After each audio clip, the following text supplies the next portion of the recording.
São muitos motivos que afastam os alunos de uma educação consistente e prolongada. A dificuldade de conciliar o horário das aulas com o das atividades profissionais, por exemplo.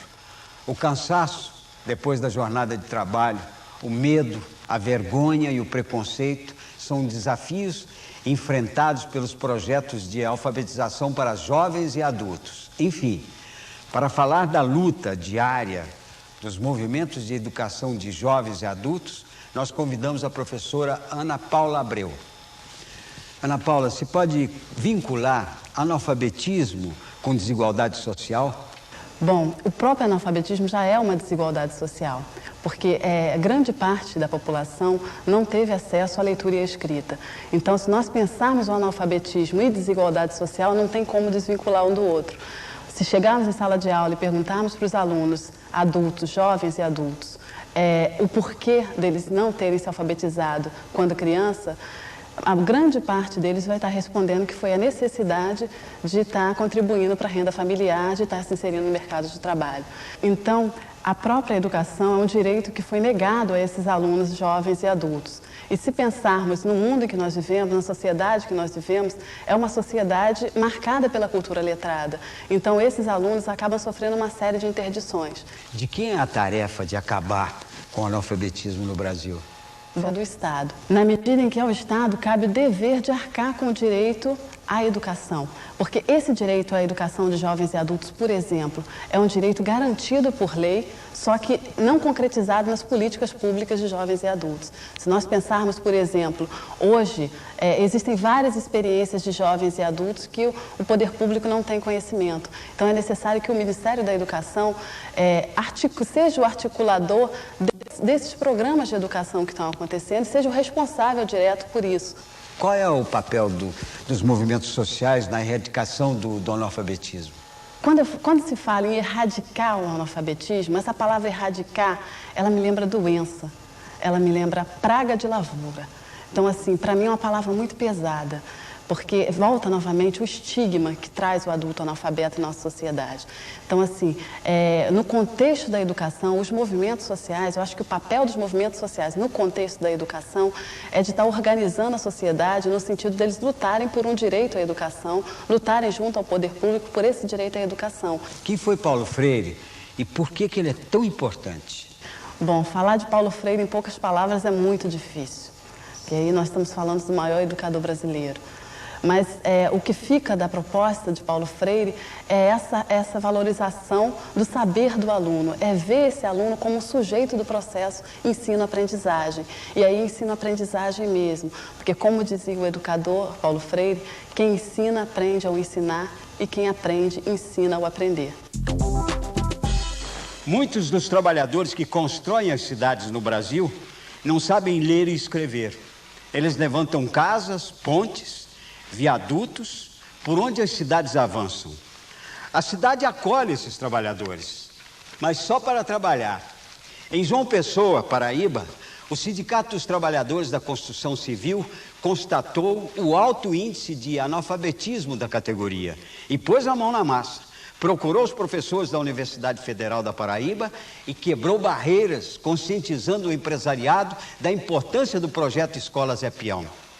Acorda, peão! De obra virou sinônimo de sala de aula, espaço de construção do futuro dessas pessoas.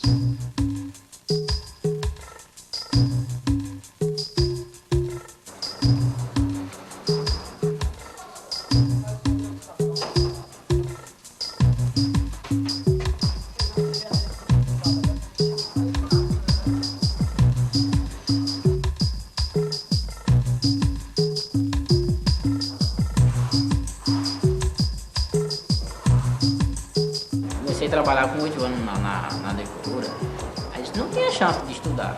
Estudava no meio do ano, ou antes do meio do ano, desistia da escola, trabalhar, não dá para isso. Aí quando eu vim trabalhar na construção civil, aí eu vi que estava mais próximo da escola e tinha mais facilidade de aprender. Aí foi uma chance que a gente da construção civil criou para aprender, aí eu aproveitei a chance.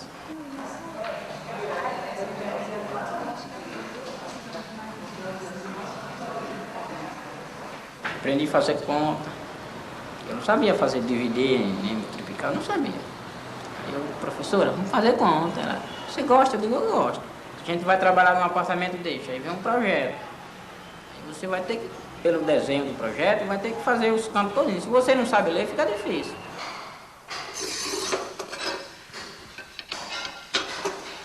Quando nós entramos no sindicato, a primeira dificuldade nossa foi o seguinte. Em primeiro lugar, a direção só tinha um dirigente do sindicato que tinha o 2º grau. Todos os outros, né, não haviam concluído o primário, né, o ensino fundamental. Todos os outros. Né? E nós, diante deste problema, sentimos também um problema maior nas empresas, onde íamos levar um boletim, um informativo da categoria, e ninguém sabia o que era aquilo. Então, depois de 3, 4 anos no sindicato, nós percebemos que não daria para falar e as pessoas gravarem. Nós teríamos que fazer uma coisa que ficasse, que marcasse a vida do trabalhador. Foi aí onde surgiu o projeto, que surgiu a partir da ideia de um educador que assessora o sindicato desde 1979, 80, por aí, né, junto com a direção do sindicato. Cada lado tem uma função muito específica. Os sindicatos, a participação dos sindicatos em termos de articular, em termos de mobilizar, em termos de discutir a proposta da escola junto aos operários, a incentivar, né, os operários a participar da escola é fundamental. Agora, os sindicatos sem a universidade seria complicado pela questão pedagógica, né? Todos os professores que vêm para o projeto Escola Zé Peão têm que, obrigatoriamente, estar ligado à universidade. Então, isso, ele passa aqui 2, 3 anos no projeto, sai daqui uma pessoa formada em educação de jovens e adultos, e com isso eu acho que nós estamos dando para a universidade uma coisa que ela não teria em um outro laboratório. De um lado, principal para mim, é que a universidade tem um compromisso social. A universidade é uma universidade pública e não é opção. Eu acho que tem um dever a realmente contribuir para este tipo de projeto. Eu moro aqui na obra, né? Porque a gente passa a semana toda 5 dias. Sexta-feira a gente pega o ônibus, vai para o interior. Na segunda-feira de manhãzinha, 7 horas, tem que estar aqui novamente. Diz que quer estudar, eu mesmo, 6h30, 6h20, eu vou caminhar para a escola. Pego o ônibus e vou para a escola.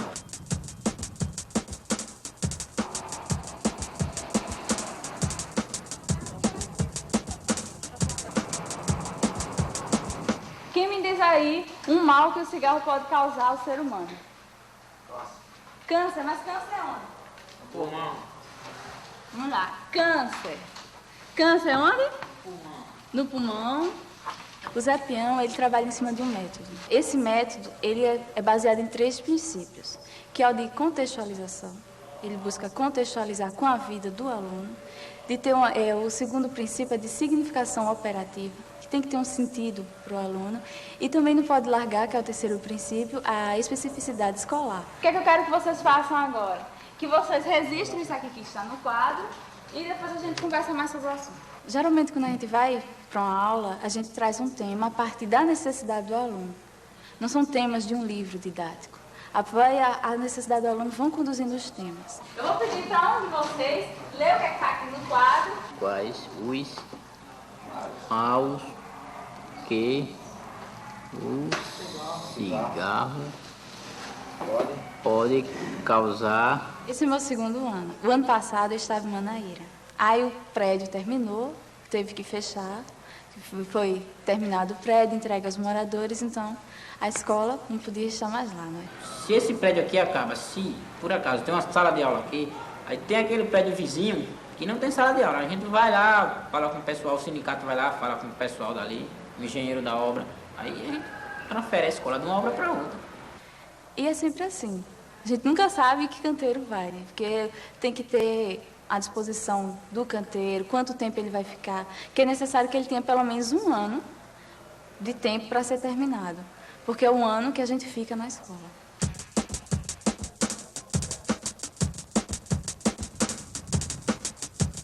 O nível de consciência muda muito, né? Ele começa a sentir o que é a importância do trabalho, ele começa a ver que ele não é mais um, ele é uma pessoa dentro do processo. Isso aí é muito interessante. Ele começa aí você começa a perceber como a pessoa vai se tornando, na verdade, um cidadão, como ele vai adquirindo a cidadania, o seu poder de cidadania. Antes eu não tinha carteira de estudante, hoje eu tenho carteira de estudante, eu posso pagar metade da passagem que eu ia pagar. Se eu viajar para o interior e gastar R$20, eu vou pagar 10.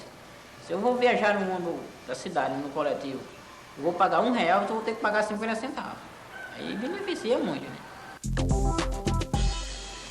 O que muda na vida de um trabalhador que aprende a ler e escrever? Para quem enfrenta a metrópole diariamente, as mudanças práticas são as mais sentidas. O deslocamento, a conquista do trabalho, a comunicação, tudo melhora. Na medida que os canteiros de obra acomodam salas de aula, os participantes do projeto Zé Peão vão sentindo o gostinho de serem mais livres e preparados para participar do sindicato, criar os filhos e sonhar com uma vida melhor para toda a família. Nos últimos 11 anos, 3.000 operários foram alfabetizados. A biblioteca tem feito um sucesso danado, né? Tem gente, inclusive, dizendo que vai, a partir do ano que vem, começar a escrever um livro com os 10 mandamentos do pedreiro. O projeto tem o professor dando aula, né? Mas tem dia que você não tem o professor dando aula, você tem uma pessoa lá ensinando a ler. E aí a função da biblioteca volante, que a gente chama, são 2 caixas de livro, que eu levo muitas vezes para a obra, a função dela é que uma pessoa vá lá, e aí tem uma bibliotecária, né, que a gente chama, a bibliotecária vai fazer com que as pessoas se interessem pela leitura. Então o trabalho da biblioteca é esse, é despertar a leitura no operário nos finais de semana, que é quando ele tem tempo. Então achamos que era muito importante que o aluno, no seu tempo, que não é o tempo de 2 meses, 3 meses, 6 meses, no seu tempo, aprende a ler e escrever e a dominar as operações matemáticas. Mas que a escola e a educação não pode ser visto somente como isso. Então, temos esse programa de visitas. Ontem, por exemplo, fomos visitar uma exposição de arte numa galeria próxima do sindicato. Que as pessoas precisam mexer com outra coisa para sair do mundo da matemática, que eles adoram a matemática, né? Porque trabalham com cálculo o dia inteiro, mas a arte é para mexer com outro imaginário dele. O sonho da minha vida é aprender a ler. Mas eu tenho maior vontade de aprender a ler demais, certo? Porque eu queria, por exemplo, não precisar ninguém fazer uma carta para mim, fazer qualquer coisa, somente eu, feito para meu irmão. Em toda profissão, a leitura ajuda e muito. Eu acho que é uma das coisas mais principais que tem que ter em qualquer profissão é a leitura. O projeto já recebeu o prêmio do MEC, já recebeu condecoração da Fundação Banco do Brasil e a gente não sabe ainda, cada ano que termina, se a gente vai poder continuar no ano seguinte. E muitas vezes a gente começa o ano sem nada, né? E no meio do ano é que você vai conseguir alguma coisa para pagar a bolsa dos professores, para comprar material de consumo e assim por diante, né? É importante, essa escola é muito importante, porque veja só, eu era analfabeto, eu não sabia fazer meu nome hoje. Hoje eu leio tudo através da escola Zé Peão, eu não fazia nada, eu era um burro, não sabia. Eu não assinava nem meu nome, acredito. O Zé Peão acho que é inesquecível. Eu não tenho vontade de sair do Zé Peão, porque o Zé Peão faz a gente crescer, a gente conhecer as pessoas, a gente se sente mais humano no Zé Peão. A gente pode olhar nos olhos das pessoas, aprender com elas, principalmente aprender. Todos os alunos eles têm experiências ricas de vida que a gente pode aprender com eles, interagir com eles. Faz a gente mais humano, a gente sente que está fazendo algo mesmo por alguém. E a felicidade que a gente sente em ver um aluno lendo, em ver um aluno aprendendo a contar. É uma felicidade muito grande. O analfabetismo e a baixa escolaridade reforçam a desigualdade social. Eles afetam o cotidiano e as expectativas de vida de cada um. Todos são capazes de aprender, independente da idade. No programa de hoje, vimos como aprender a ler e escrever, trabalhar e estudar são reivindicações importantes dos movimentos sociais. Quem se alfabetiza sente uma alegria imensa. A essa gente brasileira que luta por uma sociedade fraterna e com oportunidades iguais, o nosso muito obrigado. Até a próxima.